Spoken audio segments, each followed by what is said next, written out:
Hey, Cal Perry, great to see you. I was prepping this week and I was talking about or thinking about, what to start this off with. And all roads led back to 2020. And that's when we had our sales teams together. We were talking about, both of our organizations, as great as they are, we need to drum up some business, go in the right direction, do something, go get motivated to sell. And I felt we got off to a wonderful start in 2020. Then the pandemic hit. Yes, it did. Yes, it did. And right, Pat, we were right on track. And all of a sudden, it's what do we do next? And anyway, Cal Perry, been with LK Packaging 27 years. Most of it's in regional management roles and also currently in a strategic account management sales role. And really, I do what I do because I love providing packaging solutions. So with that being said, Pat, we have to kind of retool things because now we're in a new time and a new space.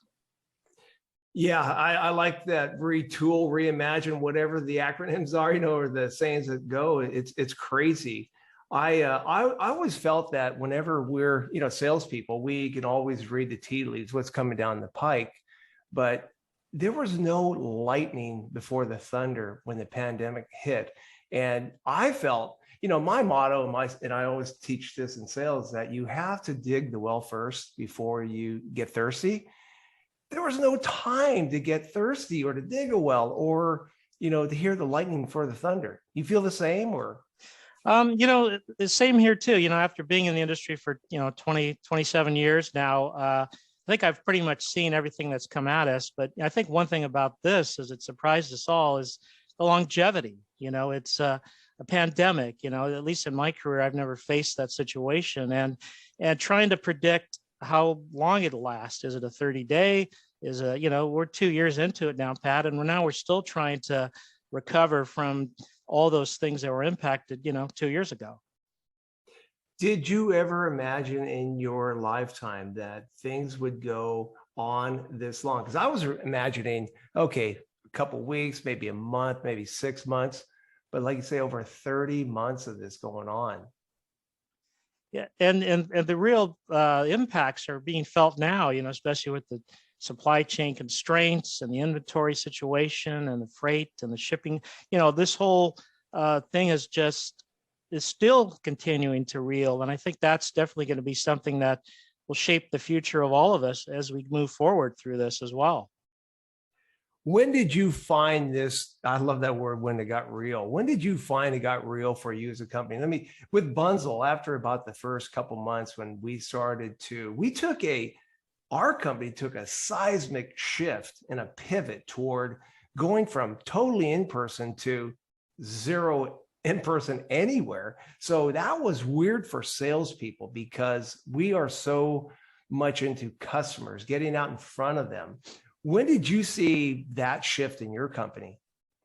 Yeah, I think it was probably 6 months into it, and July of 2020, and we started seeing that this was going to continue, and that we as sales team had to change along with it. And I think the hardest thing that we had to face is how do we present and how do we do what we do? How do we present products? We're used to being in front of you. We're showing and telling. So we had to really rethink how we can change things. Part of our sales team is an inside team, probably had an easier transition because they could, and we're already selling basic because they weren't in front of customers. But us in outside sales really had to figure out what was the best way to continue to do what we do and still be productive and add value and bring new ideas and products to the forefront when we had to basically do it via phone call, email, webinar, Zoom, whatever, a different format that many of us weren't used to.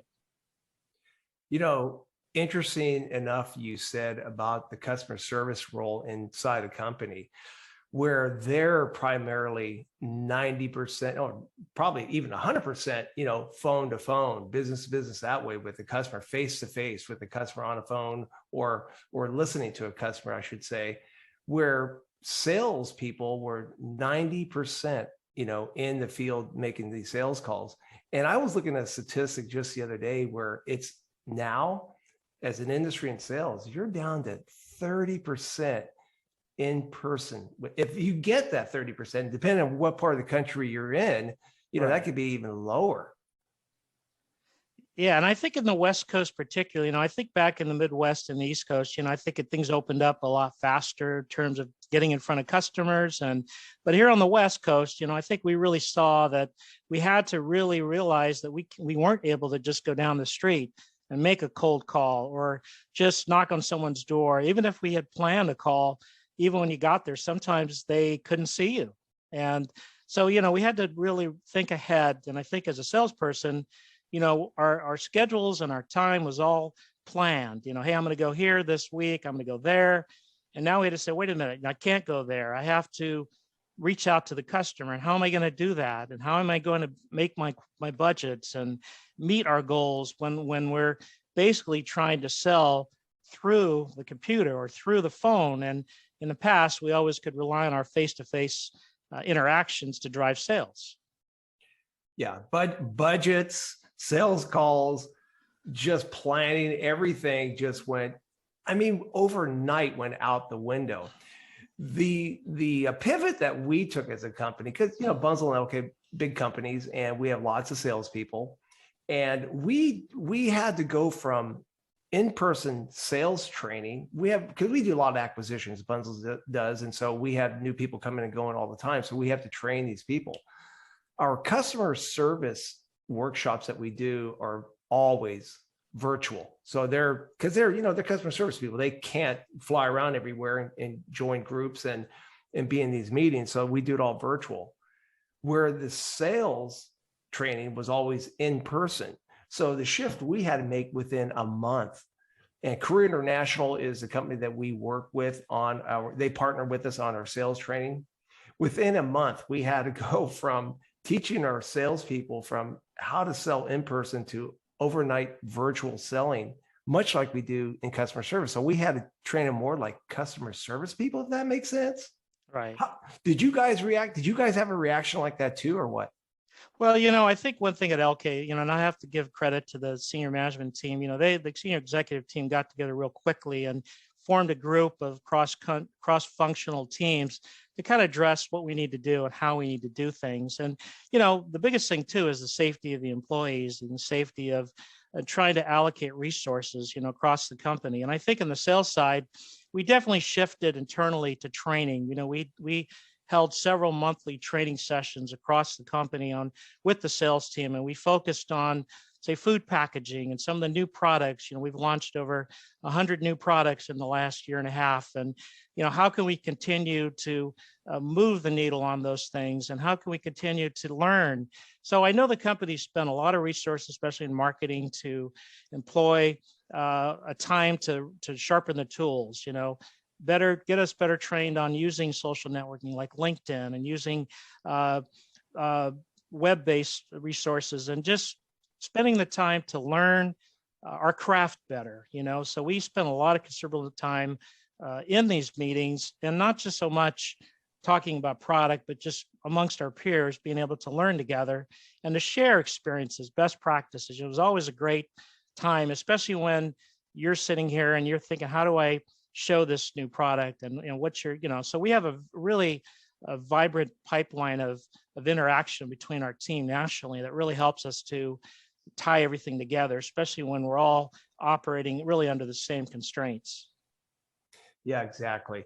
And I know that because LK is more on the manufacturing side, where Bunzl's more on the distribution side. That's our space.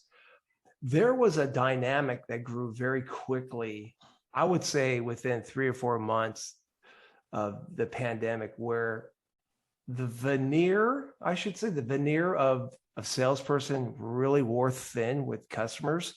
Think about this for a second.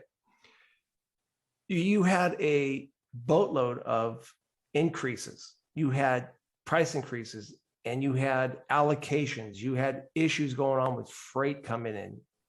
And I think customers built or felt very quickly that there was a distrust there. Somebody was getting taken advantage of.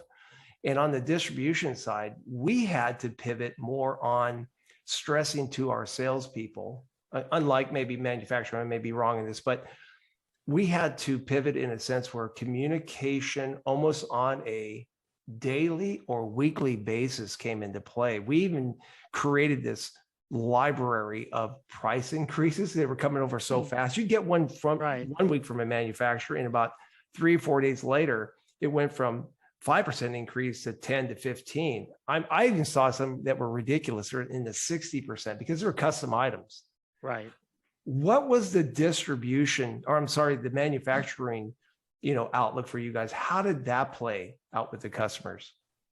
Well, I think that, we've always been a very loyal partner and very transparent in what we do and how we go to market, particularly the import and domestic part of the company and our business. And I think we really tried to be very open and maybe forefront with what was going on. We never at all would ever take advantage of the situation, because particularly, we understand that, large to small companies all feel the effects of these changes, whether it be in raw materials or be in shipping costs.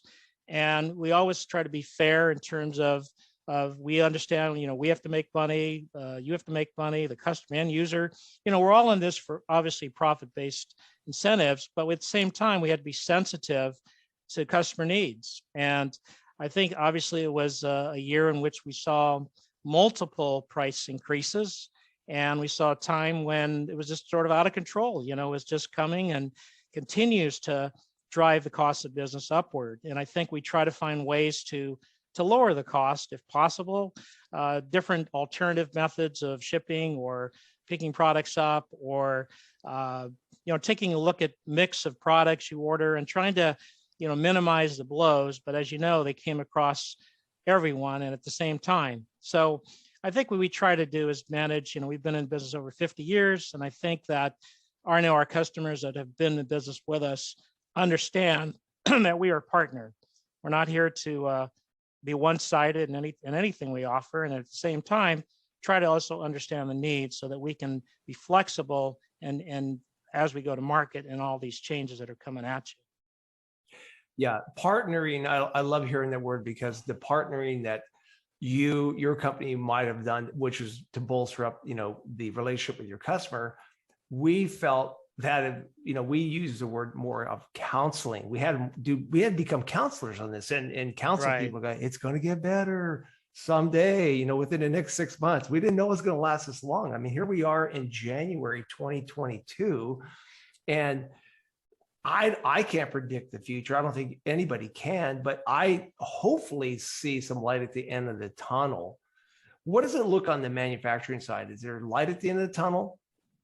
Well, I think if you take a look at the biggest challenges today, Pat, it's probably based on the supply chain and the shipping costs that are really driving things, probably with another year, that some of the analysts are telling us. But I think that, the one thing about LK, again, being very broad-based, being a company that's very innovative and progressive in terms of what we try to do, particularly on the supply chain end, we have a team that's just dedicated to managing that daily and trying to meet customer needs and trying to ship product. And I just think that, we will weather through this. It has been a challenge, but I think in the end, it's we're in a people business, Pat. My biggest thing is people buy from people. And I know that we're large companies together, both Bunzl and LK. And, I think the biggest, most important part is that we buy and we have the relationships.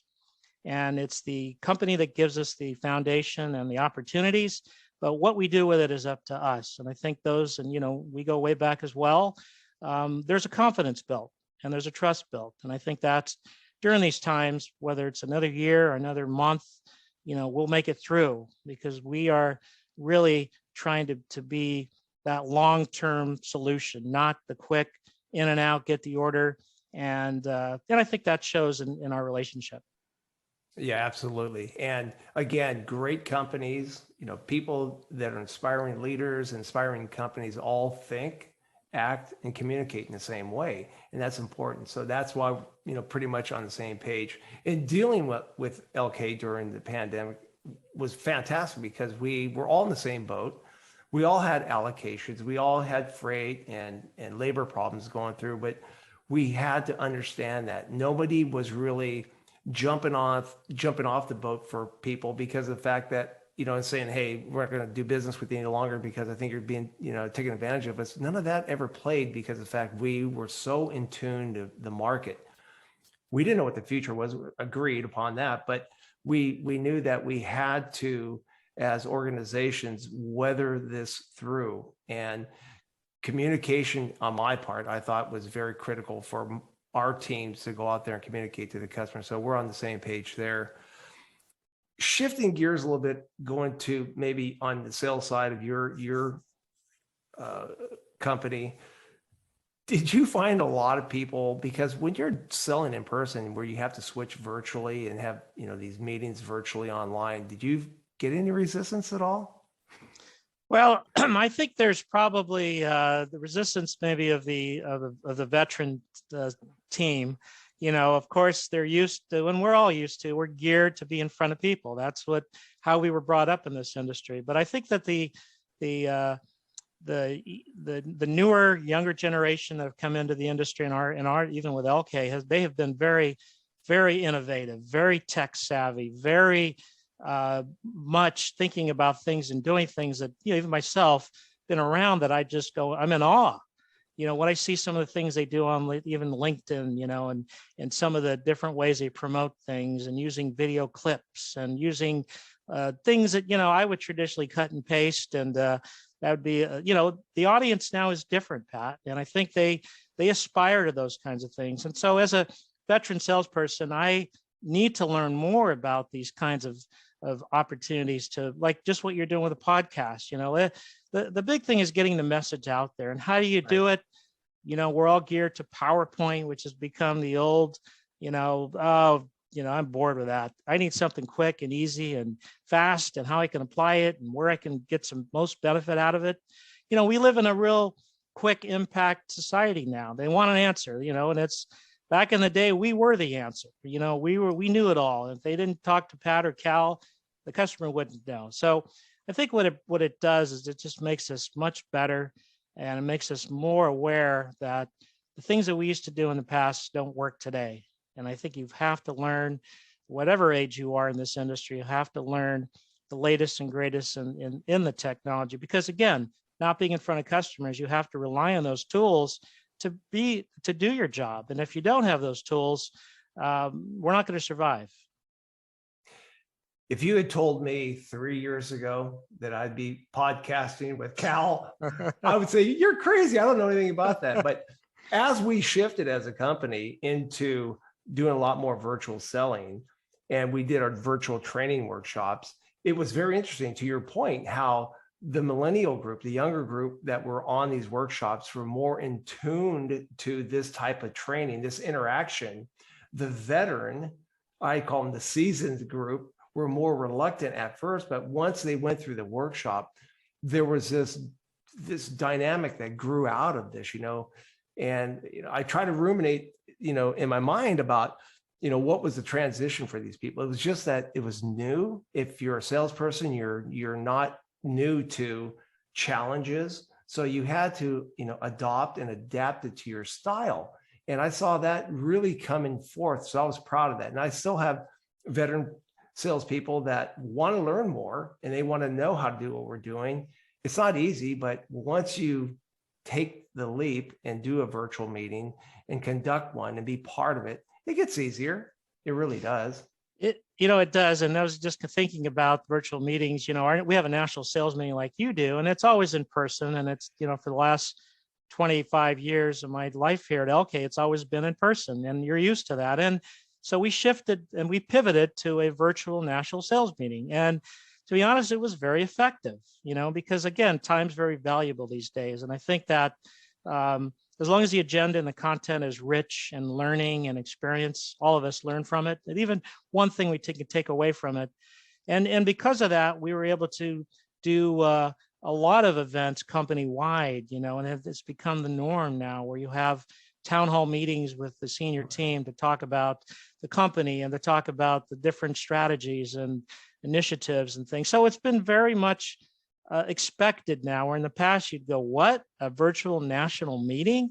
How can that be? We have to be in front of each other. We got to talk. We got to see each other. And, you can never replace that virtually, as you know, Pat, but you can get pretty close.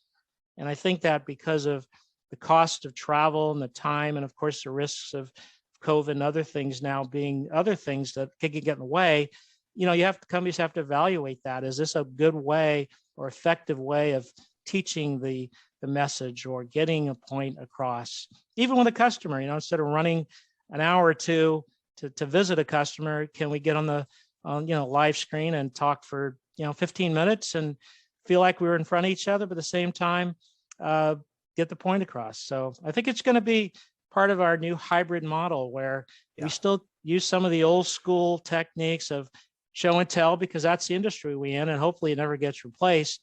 But we also have to interject that social networking and the connection and the invite and the different ways of communicating, because our audience has definitely changed. Yeah, it's interesting. I was looking at my next note on there was that this is what we call the hybrid training. I had reps come to me after they see, we saw some light at the tunnel, 6-8 months ago, and then it kind of went back and forth, back to the mask, back to the vaccine, the whole bit. But they saw some light at the end of the tunnel, and they go, hey, this is the new normal. This is great. It's not normal any longer. It's the new now. And the now is more of a hybrid setting. It's going to get more toward hybrid, more heavy on the virtual side, because to your point, companies like ours, and even myself, I find myself more productive during the day. I don't have the interruptions, and I can time out my day the way I like to. There's going to be little things that pop up, like, we talked about that the other day, things will pop up in your day, but you're much more productive when you control the chaos around you, right? Right. Yeah. Right.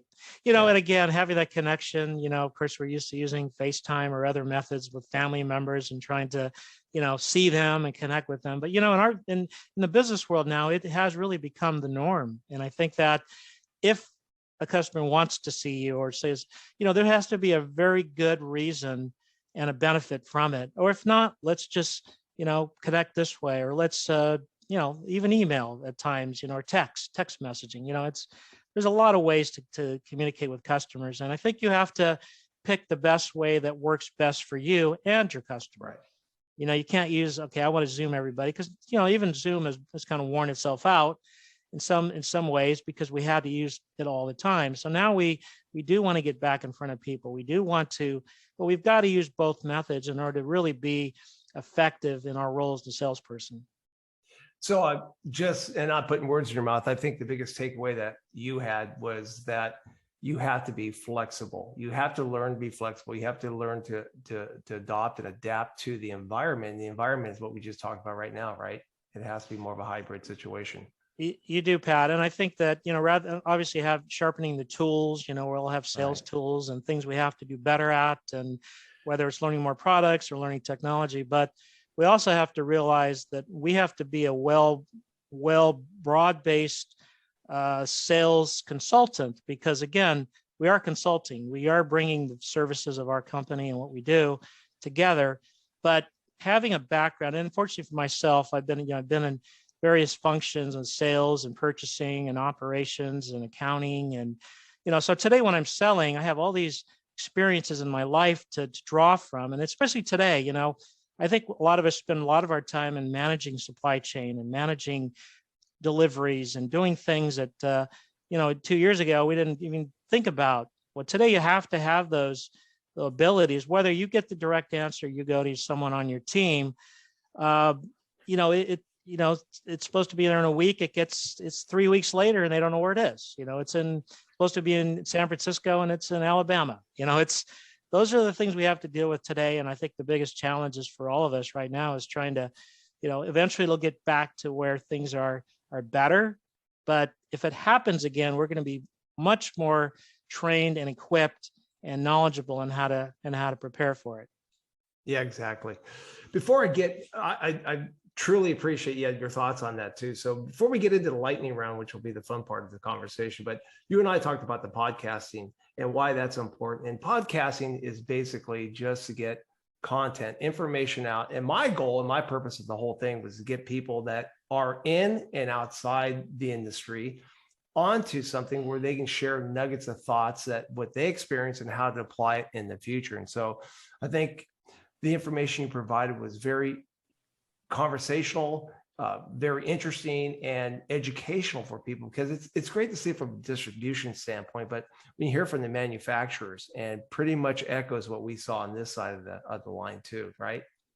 Yes, and I think, and even in my background, I've been on both sides, Pat, too. So, I have a better appreciation for what we have to do in terms of manufacturing, distribution, and of course the end user customer, which really drives it all for all of us. But it's a dynamic, changing field, and I think packaging is really exciting, and it continues, especially as you go more into the sustainable and compostable needs, which haven't gone away. Once we get through all this, that'll definitely be the next level, and it continues to grow, especially in the food packaging and medical packaging arenas. We're seeing, tremendous things. And I have to say, one thing that LK did do is pivoted our company in a place where we were traditionally plastic products, and now we brought in other types of products for like gloves and face masks and essential products to the industry. Things that we never thought of, tamper-evident packaging and different forms that fight COVID bacteria. I mean, it's been eye-opening that our company really has taken the initiative to bring in to our offering to you a lot more than just a plastic bag. And we have a total packaging solution, which really has become very much a dynamic in today's world. And again, I think all of us have seen it, experienced it, still continue to use these products, but I think as companies, it made us a lot more, and we pivoted pretty quickly to recognize, obviously, those were essential products during this time. You see, there is something positive about the pandemic, because that's the golden nugget there. Your company experienced something that was new, going out there, getting other essential items to add to your quiver, right? To the arrow quiver. And so you got more products to sell, and it just opened your eyes in that area. So yes, yeah, I appreciate that. All right. Thank you. You bet. No, let's get to the lightning round. You ready for this? Okay, I'm ready. Okay. Let's go. All right. Coffee or tea? Coffee. Coffee, right on. Road bike or mountain bike? Road bike. Good. I like that. Because I'm a road biker. Last song on your playlist on repeat, if you have one. Yes. Listen to the Music by the Doobie Brothers. All right. Classic. That's a classic. Yes. Very classic. good. Dog or cat? Cat. Cat. Okay. Yeah. They're kind of no nuisance, but dogs, they're. Yeah. Well, cats make good office partners too, because they don't make a lot of noise. So, Exactly. But they're always around. No miss morning routine. Well, making a morning espresso latte is my go-to routine every day that I'm home. And also, one joy of that is I have a 4-year-old grandson that when he's here with us in the morning, he can make a really great latte. So he's learned how to press all the buttons and mixed all the. So every morning, he wants to do that. And the other routine he likes to do too is opening up every shade in the house and, hey, good morning, trees. Good morning, sunshine. Good morning.